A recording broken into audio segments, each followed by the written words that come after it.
Welcome to this explainer. I am absolutely thrilled to have you here today. Listen, think about this for just a second. Money dictates almost every single aspect of our lives, right? We dedicate hours and hours of our week working for it, we stress out about saving it, we try our absolute best to invest it, and, well, of course, we spend it. But here's the crazy part. Despite it being the driving force behind so much of what we do, we rarely stop to actually understand its mechanics. How does this massive system truly operate behind the scenes? It's a deceptively simple question, isn't it? What actually is money? I really want you to ponder why a simple piece of paper, a little metal coin, or, let's be real, increasingly today, just a number on a digital screen holds so much value. Like, why do we all collectively agree that it means something? Okay, let's dive into this, because this is exactly where things get truly counterintuitive. We kind of tend to think of banks as these giant impenetrable vaults where we just park our cash for safekeeping, right? Well, actually, scratch that. Banks do incredibly much more than just store cash. They are active, living engines in the actual creation of money. And ultimately, all of this mechanic stuff leads us to the biggest question of all. Why do some people manage to build incredible, lasting wealth, while others are constantly struggling financially, just living paycheck to paycheck? Well, I promise you, over the next few minutes of this explainer, we are going to answer this exact question by pulling back the curtain and revealing how finance really, truly works. Section 1. What is money really? From barter to universal value. To genuinely understand money today, we have to look way back at how humanity traded goods before currency even existed. We had the barter system. You traded goods directly. But imagine the massive friction of this system. It's like a giant puzzle. The problem was finding someone who wanted exactly what you had, while they also happened to offer exactly what you needed. I mean, if I have a basket of apples and I really want some shoes, I have to find a shoemaker who specifically wants apples on that exact day. It was incredibly inefficient. Money was invented to solve this exact problem by acting as a universal medium of exchange. It just totally removed all that friction. So, as a medium of exchange, money today is simply a tool. It allows us to buy products, pay for services, and, crucially, store the value of our hard work for the future.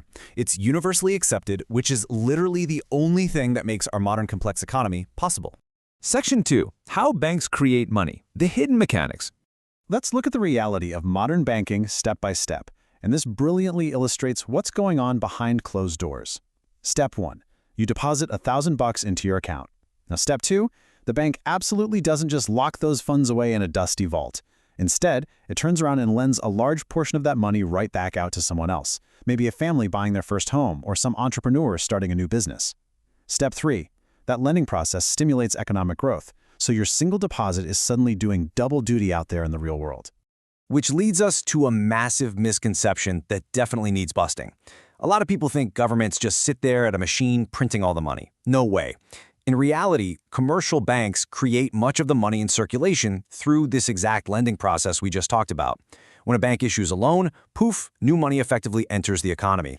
It helps businesses expand, it helps consumers spend. It's a fascinating, but admittedly very delicate system.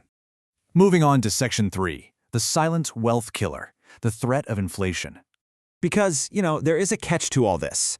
Creating too much money introduces a really serious threat. Let's make this tangible. Imagine a simple standard burger costs $5 today. Fast forward 10 years, and that exact same burger costs $8. Now, the burger hasn't changed at all. It's the exact same patty and bun. What changed is the value of your money. As inflation increases, the actual purchasing power of your money actively decreases. Therefore, money sitting idle may lose value over time as prices rise. Simply put, because of inflation, keeping all your hard-earned cash perfectly static in a checking account is essentially like holding a leaky bucket. Sure, you might have the exact same number of dollars on your bank statement, but the amount of real-world goods those dollars can actually buy? That's slowly draining away. Section 4. Making money work. The strategy of investing. So, how do we plug the hole in that leaky bucket? Well, instead of letting cash sit idle, successful investors purchase assets. We're talking about things that actually increase in value: stocks, bonds, real estate, and businesses. The fundamental goal here is incredibly simple, yet profoundly important. You absolutely have to make your money work for you, rather than just letting it sit there passively losing its power. And when you do finally make your money work for you, you unlock the absolute hero of wealth building. Compound interest is one of the most powerful forces in the world.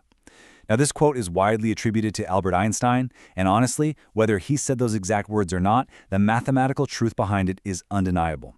Compound interest is absolute magic.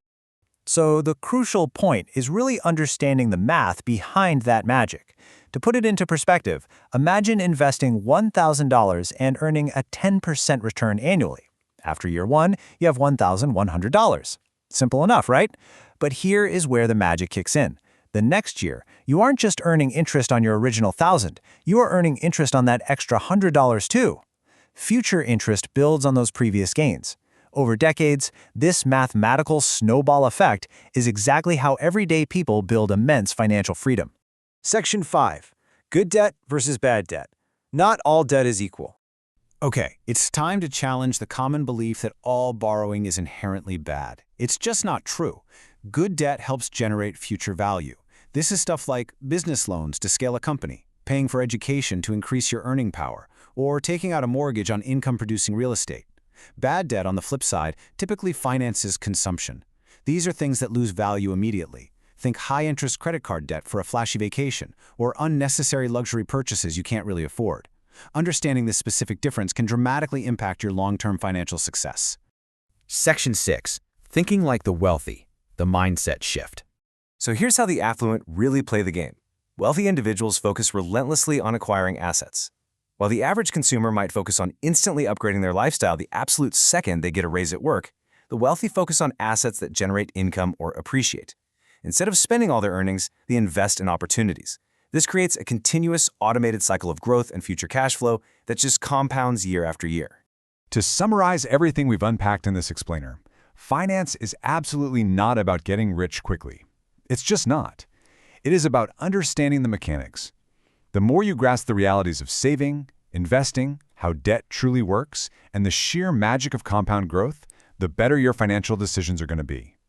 Financial knowledge is, without a doubt, one of the most valuable investments you can ever make to empower your future. I want to leave you with a provocative thought, and I really want you to answer this for yourself. What's the biggest money lesson you've learned so far? Think about it, and please share your own lessons with us in the comments below. If you found this explainer helpful and want to continue mastering your financial knowledge, make sure to hit subscribe for more finance and business content. Thank you so much for hanging out with me today, and I'll see you in the next one.